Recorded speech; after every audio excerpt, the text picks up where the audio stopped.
Chapter 6, The Weight of the Alibi. The alibi was perfect. Too perfect. Time-stamped receipts, confirmed locations, witnesses who remembered clearly. Elias Ward reviewed it twice, then a third time, not because it failed, but because it carried weight. Miriam Cross noticed what the alibi did not address. It answered where the suspect had been, not why he could not rest. Nathan Cole spoke with the man privately, not interrogating, just listening. Guilt does not always contradict innocence, Nathan said later, sometimes it reveals a deeper truth.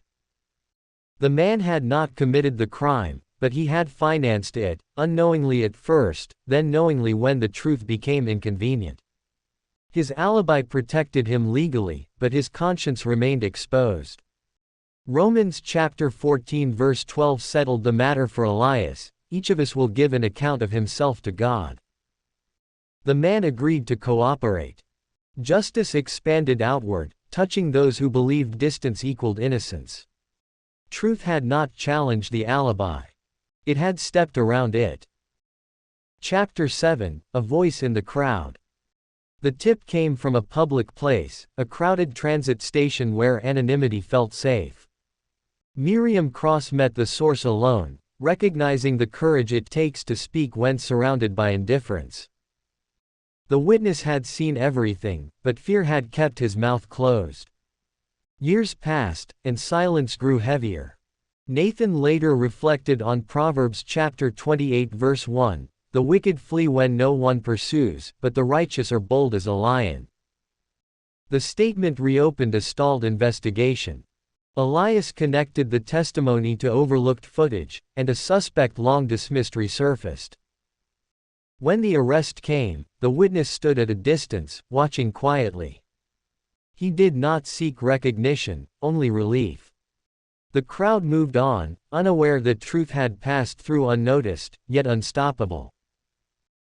Chapter 8, The Price of Silence. Some crimes are paid for with money, others with years of quiet compromise. This one had cost a neighborhood its voice. Elias Ward traced the pattern, intimidation disguised as protection. Miriam Cross spoke with families who had learned not to ask questions. Nathan Cole documented how silence had become currency.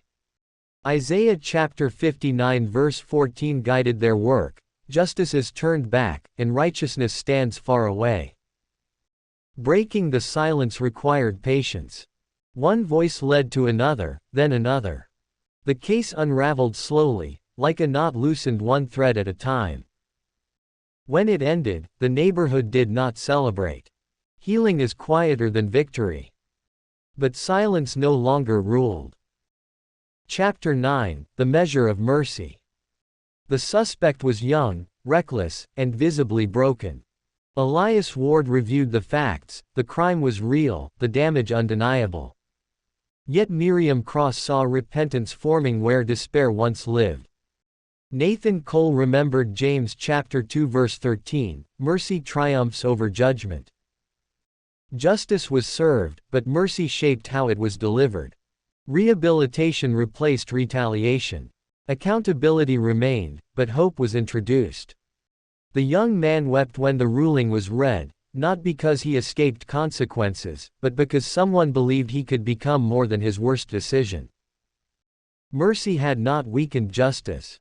It had completed it. Chapter 10, Light that Remains. Not every case ended with resolution. Some truths surfaced slowly, others lingered unresolved. Elias Ward accepted this as part of the calling. Miriam Cross updated the board, names crossed out, some left standing. Nathan Cole closed his journal, reflecting on John chapter 1 verse 5, "The light shines in the darkness, and the darkness has not overcome it." The agency did not chase recognition. It pursued faithfulness. Each case reaffirmed what they had learned growing up on these streets: truth costs something, but hiding it costs more. As night settled over the west side of Chicago, the office light remained on. Not as a symbol, but as a habit. Because light, once chosen, must be kept.